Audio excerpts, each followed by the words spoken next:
So here we have the Hyundai Santa Fe Blue Drive Premium on a 66 plate. I'm going to show you around the outside of the car first of all, and then we'll hop in and run through a few controls on the inside. As you'll see from the outside, it's a 5-door car with alloy wheels. Let's start off inside the boot and then work our way around the rest of the car from there. So you'll see as we approach the back of the car, we've got reversing sensors. This car's also got a reversing camera. At the moment, all 7 seats are in place, so this is the amount of boot space you'd have with 7 seats. Let me show you what it looks like with the 2 rear ones folded down. So there we are, that's with them folded down. As you can see, you've got masses of boot space. Those 3 middle seats will also fold down in individual sections to give you even more space should you need it. Okay, so we're just going to work our way back round to the front of the car now, and then I'm going to hop in and run through some controls on the inside. But now that I've done a full circle of the car, you can see it's in really fantastic condition the whole way round. Just before we climb in, I think it's well worth seeing the interior from this exterior point of view. As you can see, you've got full leather seats, which are in fantastic condition, as are the carpet areas. There's a lot to run through on this car, so let's hop in and we'll do that now. Okay, we're going to start with the dials. On the left hand side, we've got the rev counter and oil temperature gauge, and on the right hand side, the speedometer and fuel gauge.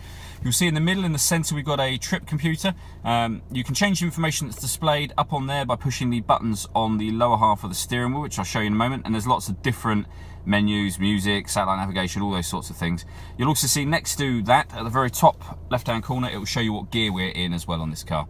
At the very bottom, the total miles on this car are 11,643. If we're back out to the steering wheel, on the left hand side we've got stereo controls, we've got the ability to answer and end phone calls, we've got cruise control and speed limiter, and then these are the buttons that I was using a moment ago to alter the information that you see on the trip computer. The centre screen over here is where you would set up your phone. It's also where, as you can see, the satellite navigation is positioned. And you've got a few buttons underneath for going into various menus. As I say, this is all touchscreen. You've got settings, you can go into navigation, your Bluetooth, all of those sorts of things. So this car's got DAB digital radio as well as FM and AM. In terms of other ways of listening to music, you can connect up a USB or auxiliary device. You can also stream music wirelessly via Bluetooth as well. And I mentioned when we were at the back of the car that it's got a reversing camera. I'll pop it in reverse, you can see that for yourself. So not only have you got the parking sensors, you have a camera to just double up, making it much easier to park all in all. Working our way down, we've got the buttons for the media and radio that will then be shown on the screen. So if I hit media, it will show us that no device is connected at the moment. Radio, it will bring up the station that we're currently listening to, and then you can get a radio list, so list all of the stations on here, all very easy to use. Working our way down, we've got the air conditioning. So dual zone climate control, you can adjust the temperature on the driver and passenger side, turn the fan speed up from here, and then turn the air conditioning on or hit auto, and it will maintain the temperature for you.